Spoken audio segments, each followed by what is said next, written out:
Hello, hi traders. அடுத்து நம்ம பார்க்க போகிற கான்செப்ட் பார்த்தீங்கன்னா அட்வான்ஸ் பேட்டர்னில் third topic wedge pattern.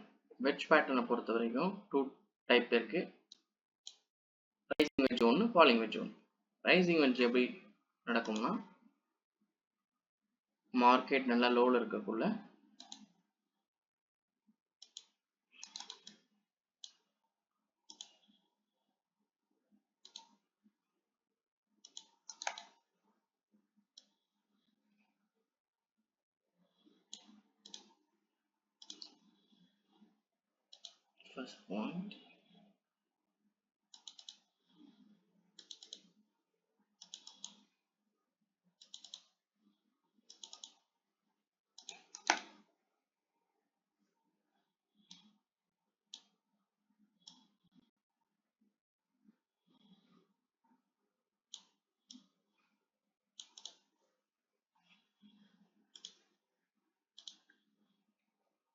first point, and on the first point, the second point, third. Rising வெட்ஜை பொறுத்த வரைக்கும் நம்மளோட என்ட்ரி எதுக்காக எடுக்கிறோம்னா செல் என்ட்ரி மட்டும்தான் ரைசிங் வெட்ஜில் எடுக்கணும். ஓகேவா? ரைசிங் வெட்ஜ்லையும் 1 2 3 இது போல் 3 பாயிண்ட்ஸ் கனெக்ட் ஆகிருக்கணும். மேலேயும் சரி கீழேயும் சரி ரெண்டு இடத்துலையுமே 3 பாயிண்ட் கனெக்ட் ஆகிருக்கணும். இப்படி கனெக்ட் ஆகிட்டு இருக்கும்போது லீனியராக மார்க்கெட் வந்து ஸ்டேபிளாக ஒரு இடத்துல லீனியர் ஆகும். இது போல் இங்கே இது நல்லா மூவ் பெருசாக இருக்கும், அடுத்து சின்னதாக, அடுத்து நல்லா கொஞ்சம் இதை விட கொஞ்சம் டெப்த்ராப்பில் நல்லாயிருக்கும். இதனுடைய என்ட்ரிஸ் எப்படி இருக்குன்னு பார்த்தீங்கன்னா இந்த இன்டெப்த் லெவல் இருக்கு இல்லையா, ஃபர்ஸ்ட் பாயிண்ட். இந்த இன்டெப்த் லெவல் ஃபர்ஸ்ட் பாயிண்ட்டை எங்கே பிரேக் அவுட் நடக்கும்னா கரெக்டாக இந்த தேர்ட் பாயிண்ட்டுக்கு அடுத்து வர இடத்துல பிரேக் அவுட் நடக்கும். என்ட்ரி வந்து பிரேக் அவுட் நடக்கிற இடத்துல என்ட்ரி இருக்கணும். இந்த இடம் எஸ்எல் பாயிண்ட் வந்து தேர்ட் பாயிண்ட் இந்த ஹை இருக்கு இல்லையா, இந்த ரீசெண்டாக அந்த ஹைக்கு மேலே தான் எஸ்எல் வச்சுருக்கணும். டார்கெட் வந்து பார்த்தீங்கன்னா ஆஸ் யூஷுவல் எப்பயுமே இந்த இன்டெப்த் லெவலுடைய ஹை லோ லெவலில் டார்கெட்டாக வச்சுக்கணும். இது rising wedge.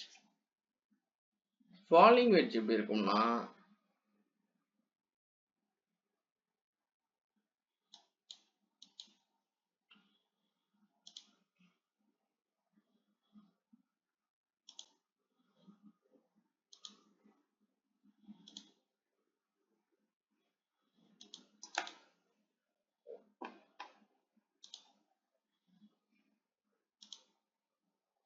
one and 1 2 3. Okay, falling வெட்ஜை பொறுத்த வரையிலும்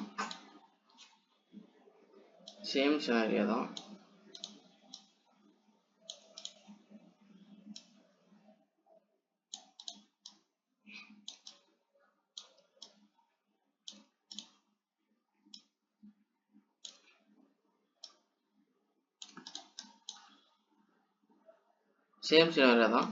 அங்கே எப்படி செல் டார்கெட் செல் என்ட்ரியை மட்டும் நம்ம ஃபோக்கஸ் பண்ணணுமோ ரைசிங் வெட்ஜில், ஃபாலிங் வெட்ஜில் பை மட்டும் தான் ஃபோக்கஸ் பண்ணணும்.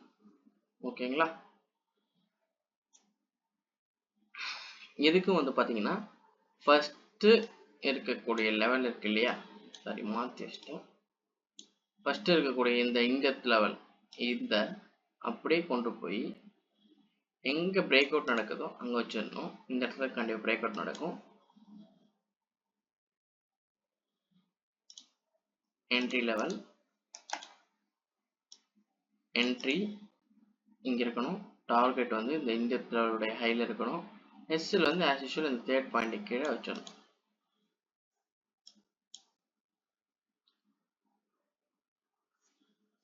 மினிமம் 3 பாயிண்ட்ஸ் கனெக்ட் ஆகிருக்கணும். 3 பாயிண்ட்ஸுக்கு மேலே ஒரு 4 இல்லை 5 இருந்தாலும் ஓகே தான். அதுக்கு மேலே வந்து ரைசிங் வெட்ஜ் பேட்டர்னில் கனெக்ட் பண்ண முடியாது. அதே போல் இந்த இடத்துல வரக்கூடிய டச் இருக்கு இல்லையா, இது எல்லாமே கிளியராக இருக்கணும். இந்த 1 இந்த 2 இந்த 3 இருக்கு இல்லையா, இந்த 1 வந்து விக்கில் வச்சுருக்கணும். செகண்ட் பாயிண்ட் தேர்ட் பாயிண்ட் எப்படி இருக்கணும்னா எந்த ஒரு பாடியுமே டிஸ்டர்ப் பண்ணியிருக்க கூடாது. விக்ல தான் கனெக்ட் ஆகிருக்கணும். பாடியை டிஸ்டர்ப் பண்ணுற போல் லைன்ஸை நம்ம ட்ரா பண்ணக்கூடாது. தேங்க்யூ.